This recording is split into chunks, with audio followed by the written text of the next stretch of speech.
What's good, everybody? Welcome into Early Edge Live as we count down to a very fascinating Sunday night football game tonight. The Cowboys taking on the Vikings, and we're going to get on to the sides, the totals, and the props. And I say fascinating, I'll tell you all about it in a second.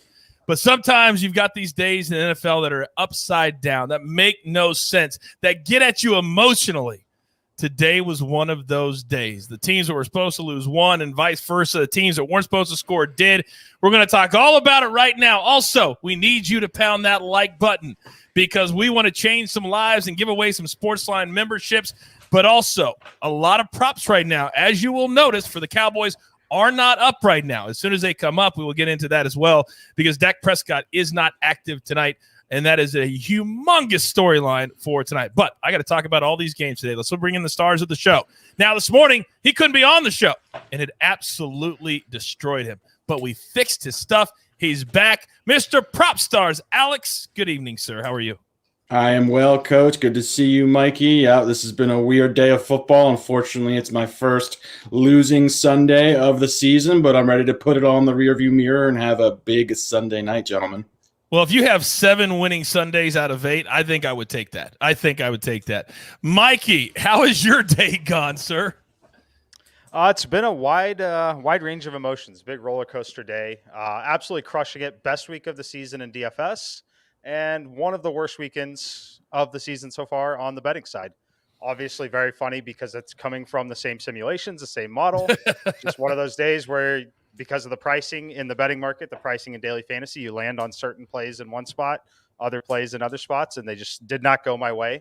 My official plays basically sucked. All the leans dead on. Just one of those weeks where you just not really hitting much of anything. Alvin Kamara, I believe, just got his second target of the game. I was expecting a few more targets than that, to say the least, from Alvin Kamara when we played his over on the receiving yards. The Jameis Winston injury did not help his cause really at all, and he just hasn't been targeted. So not even close on that one. Makes it a losing day for me. They are, and everything Mikey just said is why we are the most transparent show in all of the land, because we tell you all the time, there's going to be a lot of winning days, but you're going to have some bad days, and that's just the way sports betting goes, specifically in the NFL. And currently there's just one late game going, and it is the Buccaneers and the Saints. And, guys, I said this morning on the show, this feels like a sucker play, and it's exactly what it's turned into. The Saints are up by 2, 29-27, but we all know what's going to happen. There is 1 minute and 45 seconds left on the clock for Tom Brady. And we all know, Mikey, that that's way too much time. 1:41, and they have one timeout left.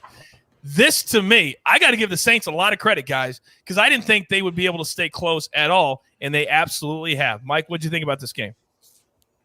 I enjoyed it. Actually went a little bit like I said this morning. I thought they were live to potentially win outright. We played them in the teaser. We're going to cover everything on the teaser except for the Alvin Kamara 29.5 receiving yards, unfortunately. But they improved on the defensive end for most of this game. They made a few plays. Yes, they had some lucky breaks go their way, but those lucky breaks went their way because they were in the right position. Having the defensive depth has really, really, really helped them. And having Mark Ingram back actually helped them a lot too. It helped them move the ball at times today that they probably wouldn't have been moving the ball, especially with Jameis going down like that. So pleasant surprise for the Saints fans. We'll see how serious the injury is. Just because Trevor Siemian was good today in one spot start, I don't think that they want Trevor Siemian playing quarterback the rest of the year. So for them, they need to figure that one out quickly. But I was very encouraged by how good their defense was at times. You look at a couple of the scores that they've had, they were huge, big, busted plays, but for the most part, that defense showed up today. You sure did. Alex, Trevor Siemian, 16-29, a $159, and a touchdown to come in for Jameis Winston, who was 6 for 10 with a touchdown. How impressed are you with the play of Siemian in relief of Jameis Winston? Yeah, I'm with Mike in the sense that we've seen Siemian come in for a spot start or two and be serviceable, but when he has to come in and start multiple games is where he kind of starts to fall off a cliff. But yeah, in a moment where he's coming in for relief for a half, he can look serviceable. He looked decent today. I'm with Mike as well. The Saints defense continues to really impress me and be the story. In particular, their rush defense has been excellent this year. They shut down Fournette. They're the first team this season to really stop Tampa Bay on the ground. And also it's such a Saints day when they score 29 points and you look at the box score and not one receiver had more than 40 yards receiving. Like if that's not like a snapshot of the Saints this season, I don't know what is. But yeah, they continue to win games in weird ways and leaning on this defense that is really stout up front. I've got to correct you. You said 29 points. It's not 29 points. It's 35 points. They just had a pick six as you were talking, and this game is in the bag. The Saints are going to win, and they're going to win by 9. They're going to win by 9. There's a whole bunch of people out there, including myself, that cannot believe this Saints team. But got to give them a lot of credit. Mikey called it. So the Bucs are going to have their second loss of the season, and the Saints are now really showing the NFL what it's all about. Now, in the chat, do you have something, Alex? I was just going to say, it blows my mind that the Saints team is winning by 9 with Tom Brady throwing for 365 yards, 4 touchdowns, and the Saints are winning by almost double digits. Just goes to show you how weird of a day it was today. Such a weird day. I want to know from you guys, of all the games that were crazy today, what is the one that surprised you the most? And I'm going to give out like 3 or 4 here that we're going to talk about. But in the chat, and leave your Twitter handle as always. Hit that like button. Also, I want to know which of the games really made you shake your head and go, this is the NFL in a nutshell. I want to go to this one, guys. I want to go to the Jets and the Bengals. The Jets win outright. Mike White, who we were teasing. The Mike White, who we were like, oh, this guy, we could play quarterback for the New York Jets.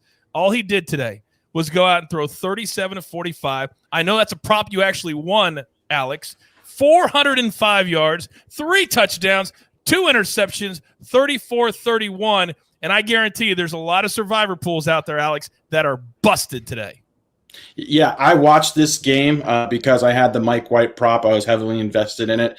And yeah, he played well. He looked better last week than Zach Wilson as well. I wasn't as surprised as I think most people are to see. I wasn't expecting him to come out and win today, but I was expecting him to move the ball between the 20s, be efficient. He looked really good. He didn't try to do too much. He took what the defense was going to give him. He just dinked and dunked it, and the Bengals just were okay with allowing him to get like 5 to 7 yard completions, and he took them and he just effectively moved the ball. Michael Carter also looked really good, the Jets running back. He had a big day on the ground. He also had a huge day receiving. I believe Maestro and Dave Richard were both on his receiving prop. But yeah, the Jets offense looks better than it did with Zach Wilson at the helm, with Mike White behind center. I think he's earned the right to at least start next week. Obviously, Joe Flacco was traded for by the Jets, but yeah, he looked really solid for sure. We are crossing the bottom of the hour at 7:30 Eastern Time. You're watching Early Edge Live. To all the new people dropping into the chat right now, we're talking all the surprises of the day, and then in about 10 minutes, we'll get into the side totals and all the props. A lot of the props are not up yet, so we're waiting for the Cowboys. Dak Prescott, if you're just joining us, inactive tonight, and we'll talk all about the quarterback position for the Cowboys as soon as we know a little bit more. Now, the Patriots, are they for real? They go to L.A. today and win on the road 27-24. And, Mikey, this is a week after whitewashing the Jets, scoring 54, and they did it today with defense and then timely offense. Timely offense, and they've been in a number of competitive games. They've dropped a few of them this year. They dropped the game to the Bucs, but they played the Bucs very close, very competitive. That's a team that if they sneak in the playoffs, it's not one you're going to feel great about playing. We keep talking about it. Mac Jones does a great job managing the game, and he has progressed a lot from the first week of the season, and I think he's going to continue to progress, unlike someone like Zach Wilson for the Jets, who shouldn't start again this season, right? But I think that they're a team you don't want to play. They might sneak around and become a playoff team here, and I don't think you want any part of playing them, because I think that they're still a well-coached team. I think that they still manage games and know how to win football games. And frankly, you look at the record, they could have another win or two in the win column here. So this team is not one you want to mess around with. All right, I'm being told that the Cowboy props are starting to be dropped in right now, so we'll give them a couple of minutes to get them all in, and then we'll attack that side of it. Alex, have you ever seen a game before where the starting quarterback was 9 of 14 for 103 yards, and the team scored 44 points? And I'm talking about the Eagles over the Lions 44-6. We thought the Lions were live earlier today, and they go out and drop the biggest egg they've dropped the entire year. Your thoughts on the Eagles? Yeah, it was nice to see my Birds get a win. It was quite the shock to see how effectively they've run the ball today. Hurts had a big day on the ground. Boston Scott looked really good in the backfield. Even the ghost of Jordan Howard was getting touches today. But yeah, they played really well. I think Detroit just did not show up for the game. I think any team would have probably rolled the version of the Lions that we saw. But yeah, the Eagles did what they could. They won the game. It's unfortunate for me because I feel like this is just delaying the inevitable. They're not going to be a playoff team this year. I'd rather see them pick up more draft capital, and they're playing just well enough to probably be in the 8 to 14 pick range. So yeah, I was actually rooting against the Eagles at this stage of the season, but they played well. The Lions handed the game to them on a silver platter, but yeah, they did what they had to do. Hurts was dynamic on the ground with his legs, and yeah, they just steamrolled a very unprepared football team that looks like it's going to struggle to get a win this season. That's right. Now, the one thing we did get right today, Mikey, was the Maestro on the earlier show said he had the Browns team total under 23.5. That game script went exactly as we thought it would. The Steelers go to Cleveland. Big Ben rarely loses in Cleveland. Baker Mayfield and the Browns were not good. 15-10 was your final. Your thoughts on the Browns for the third time this year, in my opinion, really not being able to finish a game. And they're going to look back at a lot of these games this year if they don't make the playoffs or they don't win the division, and they're going to say what could have been. Your thoughts on a 10-point game for the Browns today? Yeah, it's a bad loss for him. It shows you how much that offense is struggling right now, and this game is the one that frustrates me the most because we sat here for a good 5 minutes this morning and talked about it, answered questions about, yes, play the under in the first half, yes, play the under in the first quarter. I didn't do either one of those things. Both of those won very, very quickly. I'm glad a few people in the chat were able to go ahead and put those tickets in and cash them, but very frustrated with myself. We knew this game was going under. I had the edge on it going under, didn't play it. Having Chubb back, the offense should have been more explosive than it was, and it was not. Baker's clearly hurt. The team's a mess, and it sounds weird to say, but I kind of think the Browns team should just – I mean, they're not going to make the playoffs now, I don't think. I think they're in trouble. Mm-hmm. I think they're in big trouble, a lot like that Eagles team. If you're a Browns fan, a couple weeks ago you were like, we're in contention. Now it sounds weird to say, you kind of want them to lose unless you're holding a futures ticket on them because they're not doing anything this year now. Yeah, you're absolutely right. Go ahead, Alex. The injuries, I think, are finally catching up to this Browns team. Going into the season, I know a lot of other people felt that they had one of the most talented rosters top to bottom, and they have just been slaughtered with injuries just across the offense, across the defense now. We're just seeing the effects of that. They're still competitive, but they're losing games. Odell Beckham Jr., it's not getting it done. It's tough to watch him. Once he was such a dominant player, just really struggled to do anything. I think he finished with 1 catch for 6 yards today.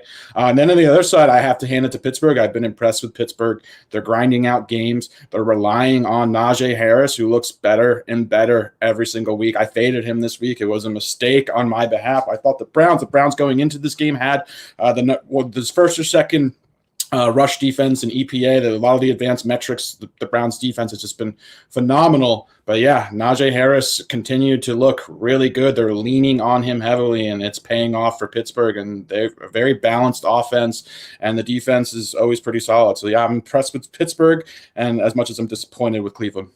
All right, I think so. We're going to get to everything. And the last game I want to talk about, and then we're going to go to Cowboys, all Cowboys for the next 20 minutes. And that is the game of the day, the game that we thought would be good. And it was. Tennessee 34 over the Colts 31, and it was a game that the Colts really, really needed. They fall to 3-5, Mikey. Tennessee improves to 6-2. The only good part for us is that in one of our future episodes that we did before the season, we had the Titans over 9.5 wins. We only need 4 more to get there and cash that ticket. But Ryan Tannehill, 23 of 33, 265, 3 scores. On the other side, Carson Wentz threw 51 times. 231, 3 scores as well. Taylor, 16 for 70. So, again, props really took a hit. There's so much scoring today without a lot of stats.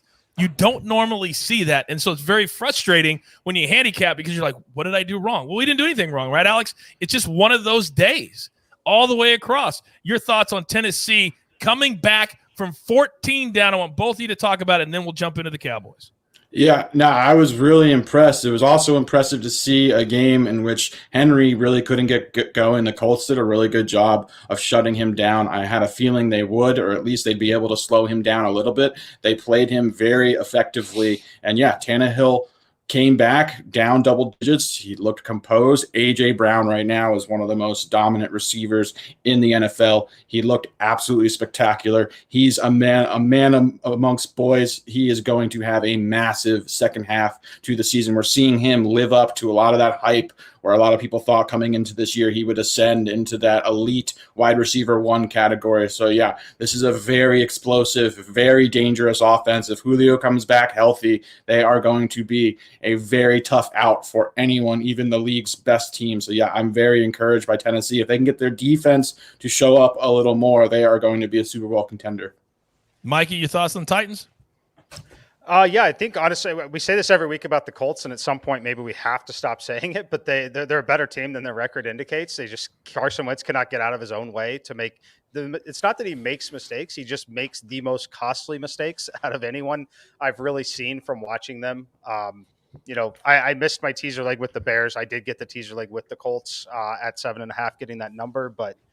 Man, he made some big mistakes in that game, and the Titans took advantage of it. The Titans got to tighten up on the discipline on the penalties. That's going to be what will kill them ultimately in the playoffs. But if they can do that, yeah, A.J. Brown is one of the best wide receivers in the NFL. When Ryan Tannehill is comfortable running a little bit too, I actually think that this team plays a little bit better when they're playing a defense that is good at stopping the run and is able to contain Derrick Henry enough, because Derrick Henry is still a ridiculous football player, and he does things against defenses that other running backs cannot do. So they still have marginal success against those defenses that stack the box and they're good against it, but it forces their hand just enough and it puts Ryan Tannehill in positions to make plays.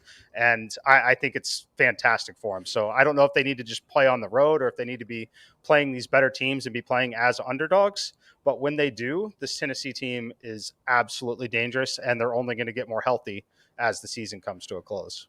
Yeah, I can tell you what, they could be in line if they continue to play well for that number 1 seed down the road. Remember, this year there's 17 games and not just 16. Listen to my girl Kelsey. She says smash that like button like you're smashing all your kids' Halloween candy tonight. All that nasty stuff that your kids are going to get and bring home, you're going to tell them that they can't eat.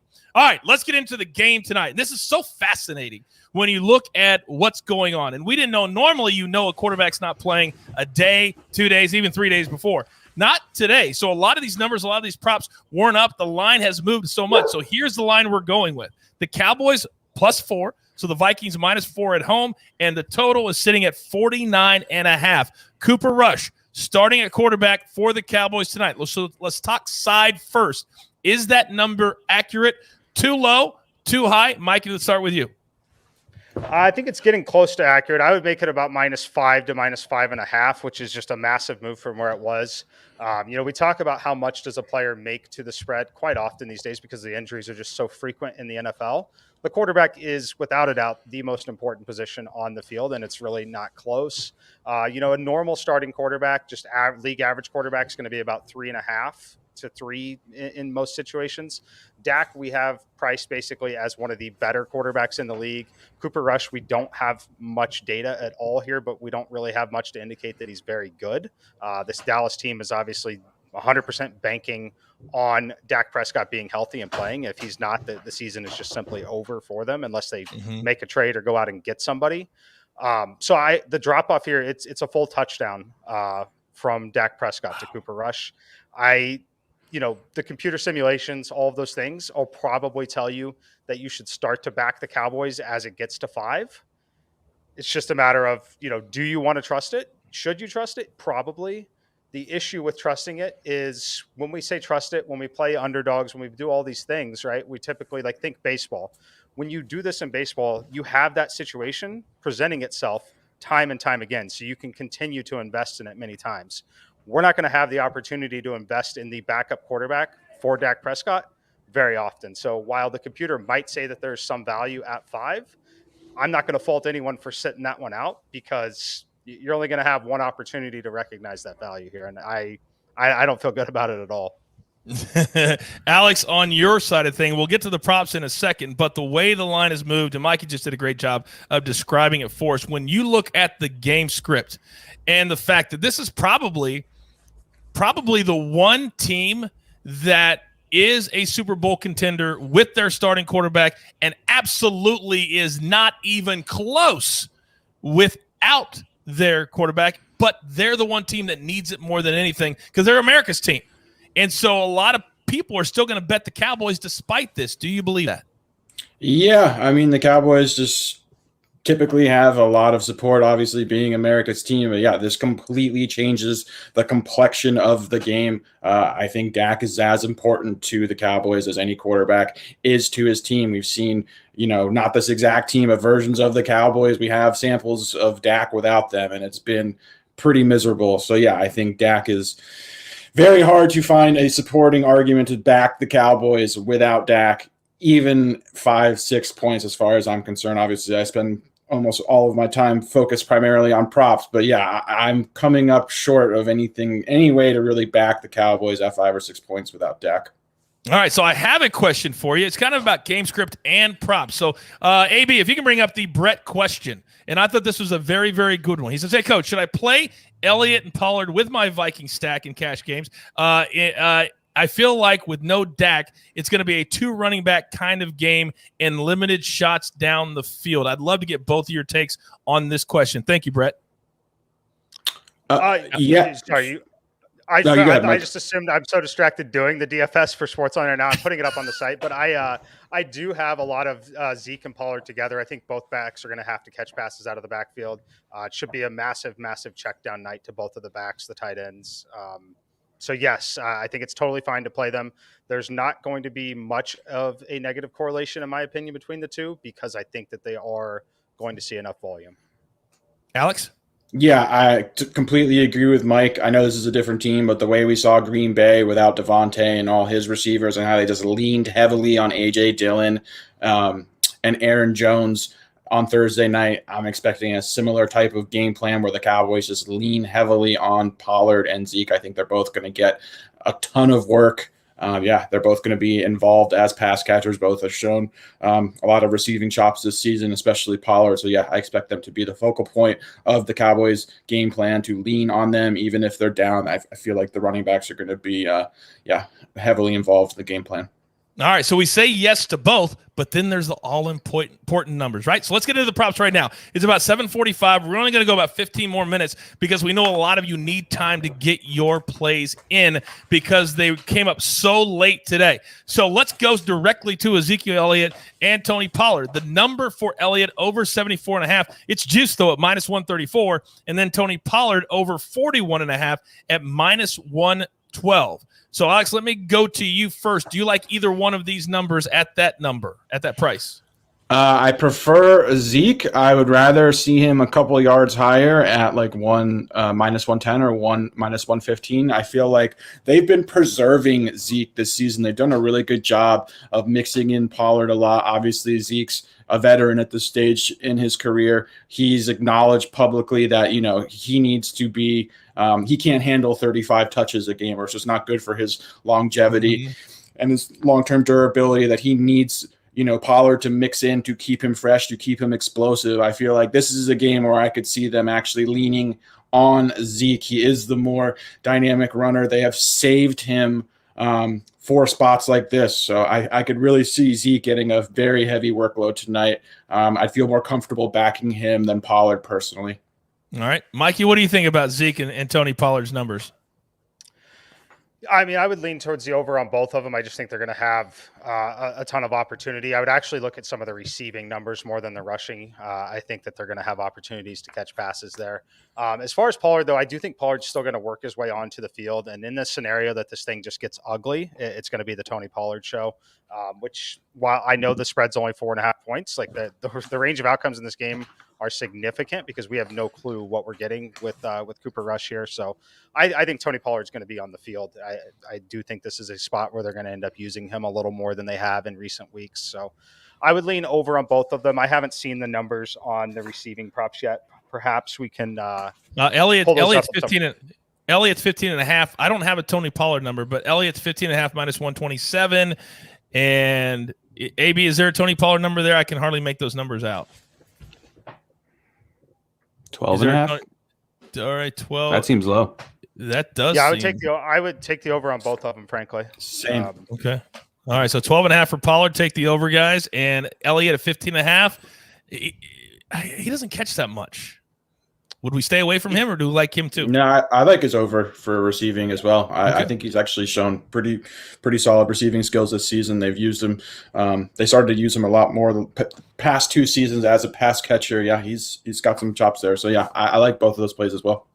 All right, what about the receiving? Because, Mikey, you just said it. We don't know what Cooper Rush is going to do for an entire game, right? So when you look at CeeDee Lamb, over 61.5 and minus 119. Amari Cooper, over 57.5 and minus 105. Do we think they both can get there, or would we stay away from the wide receiver props because of the uncertainty?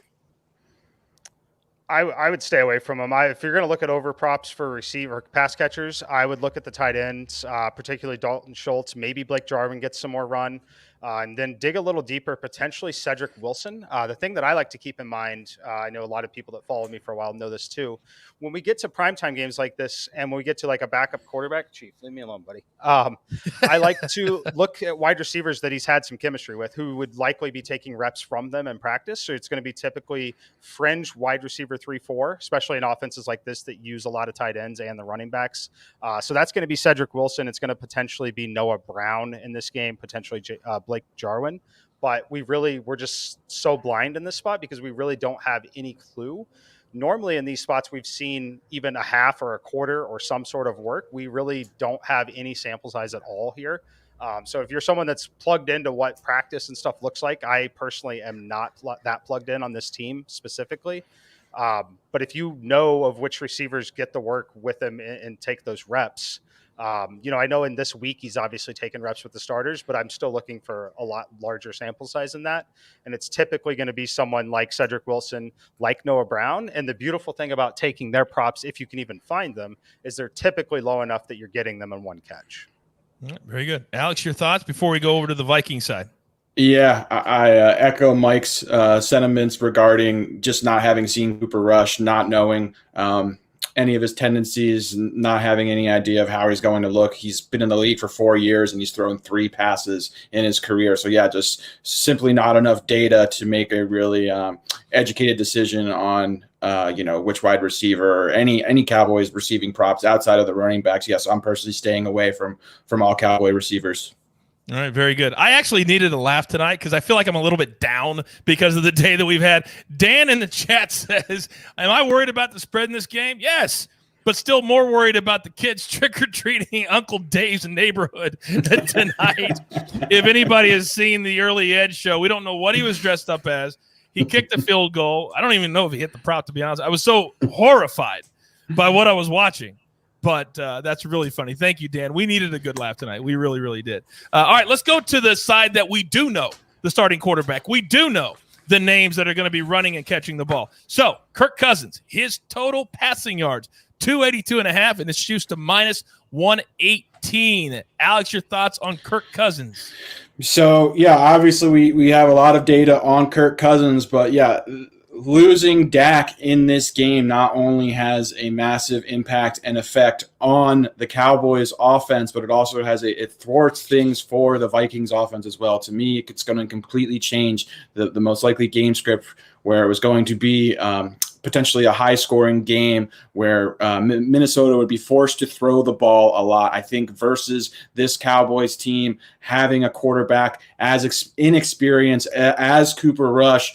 The Vikings are going to kind of pivot possibly to more of a run-centric game plan. I don't expect Kirk Cousins to have to throw the ball 35, 40-plus times in order for the Vikings to win this game and to be competitive. To me, it makes more sense that the Vikings will rely on their running game. So, yeah, I was initially really excited about some of the Vikings receiving and quarterback props. But after losing Dak, I feel like it's going to change the complexity of the game so much that there's not going to be as much value on these Vikings receivers who had large numbers that were largely inflated because we were going to see a high-scoring game. I just don't think that's necessarily going to be the case.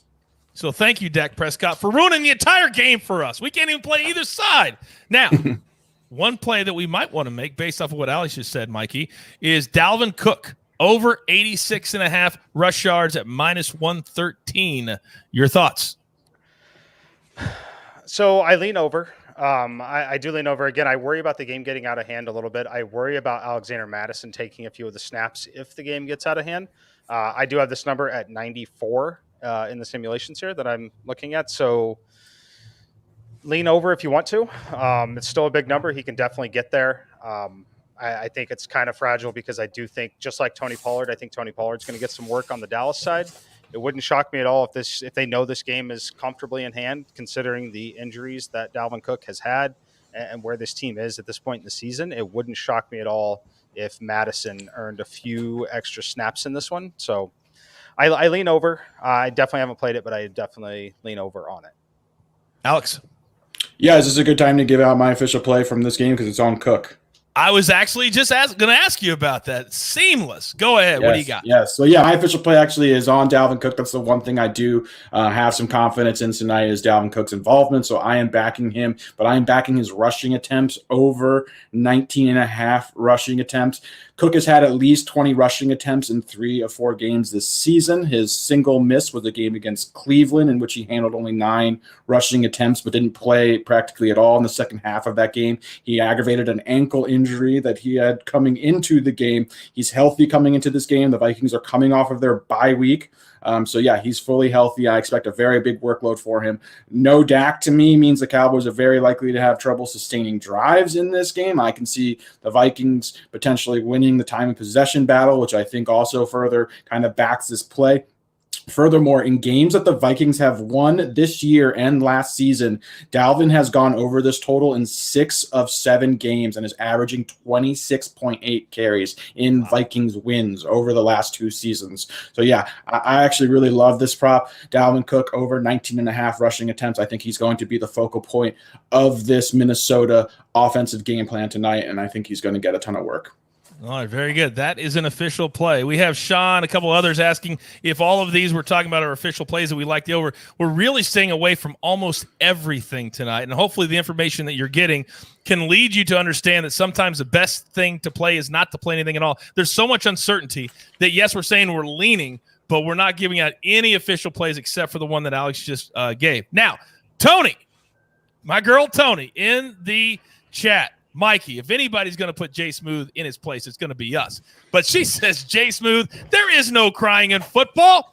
Tony, boom, dropping the hammer on Jay Smooth in the chat. I appreciate it. I like it. All right, I told you we're going to end a little bit short tonight because we really don't have a lot of props we want to give out, and we want to tell you to play because of the game. So what we're going to do right now is we always do the Van Jefferson scoring the first, and this would be the one night, guys, with the unbelievably bad day the entire world had and all the numbers that didn't come in, that this would be the one that we would hit tonight, right? This would be the one that we'd hit tonight. So let's go ahead and do that, and then we'll wrap it a little bit short. Then you guys can get to the World Series and get to the football game, and hopefully we can spin it forward to tomorrow and everybody can get back on the winning track. So, Alex, who do you have scoring the first touchdown tonight in this Cowboys-Vikings game?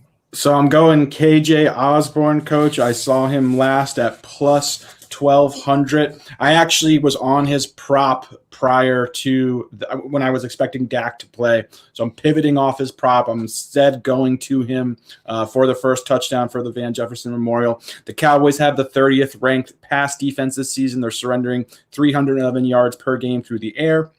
Osborne has been the target of 35 of his team's 240 passing attempts. It's a 14.6% target share. He ranks 8th in yards per route run among receivers that are ranked 3rd on their team.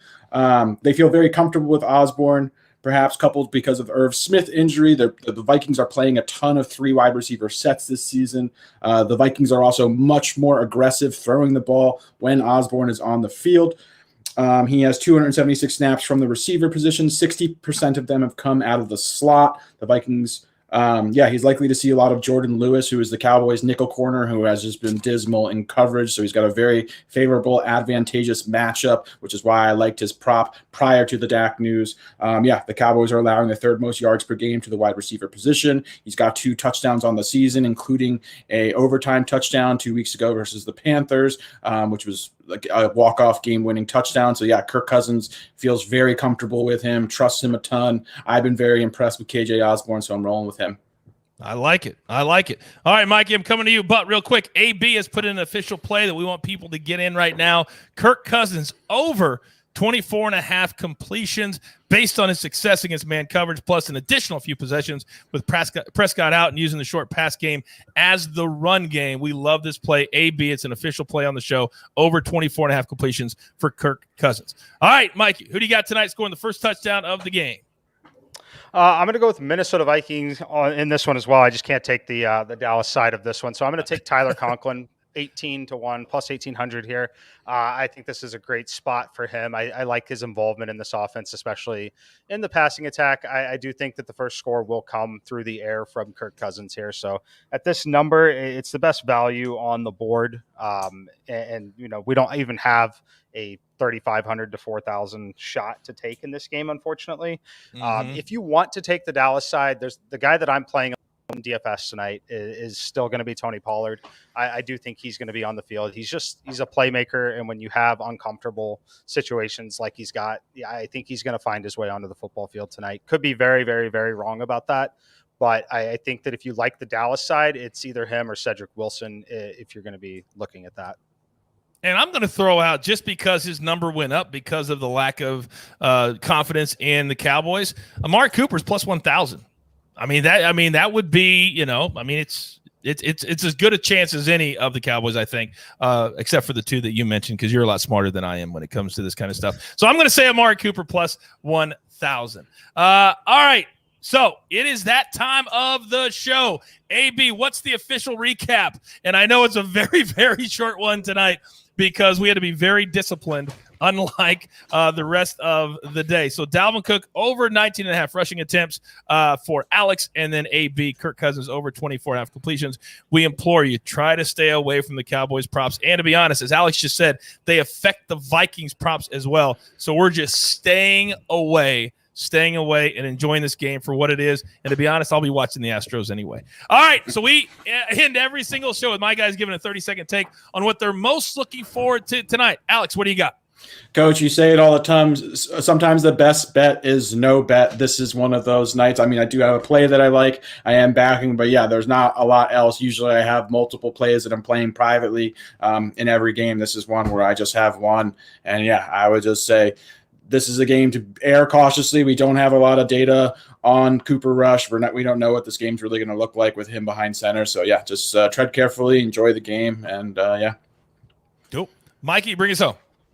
Yep, same thing. If you guys know me, followed me for a while, I'm not giving you anything that I'm not investing in personally. A lot of it's because I don't believe in it, 1, and 2, I'm very selfish. I don't want you winning if I'm not having the opportunity to win also. So I've got nothing on the game currently, but if you follow me on Twitter, there's a good chance we will have a live play if you have sportsbooks that let you bet live props. I have to see at least 2 series from Cooper Rush before I invest anything on any side of the game. I think it's super fragile. Like, if you wanted a gut reaction play, the simulations barely back it up. My gut reaction play would just simply be to play the under in the game. It is the most likely scenario is the Dallas Cowboys struggle to move the football. They struggle to score. Minnesota gets ahead by 2 touchdowns. They eat the clock, and we end up scoring 47 points instead of 48 or 50 or whatever it's at currently. So that's my gut reaction there. Simulations barely back it up. But I haven't played anything yet. Follow on Twitter, and we'll see what we have in the second half of this game. All right, very good. I know a lot of you in the chat had a rough day, and the only thing that I can tell you is the entire sports betting world had a tough day today. It was a bloodbath. It was bad. Nothing went according to game script, and it's just one of those days. So the best thing I can tell you, put it in the rearview mirror, get back after it tonight a little bit, and then tomorrow we turn the page and we start a new week. That's the only thing that you can do. Do not stay on this because it'll eat you alive sometimes, and we don't want that to happen. We want it to continue to be fun, but these bad days, they do happen. All right, the one thing that will never get me down is when I get to do this. You've got your marching orders, and tonight that's not very much. Let's take all of these 2 tickets straight to the pay window. Don't forget, we're live tomorrow morning at 10 a.m. Eastern time. Then, of course, tomorrow night, Monday Night Football, we're live at 7:15 Eastern time, counting down to the Giants and the Chiefs. And if Kansas City wants any shot at making the playoffs, they have got to win tomorrow night. All right, that's going to do it for Prop Stars, for M Squared, for AB on the ones and twos, and our entire team. Thanks for sticking together. Sometimes these days happen. Tell your friends, the most fun, transparent show, we like to call it The Early Edge. Good luck. Do you want best bets in your feed every single day? All you have to do is hit that subscribe button to stay up to date with all things Early Edge.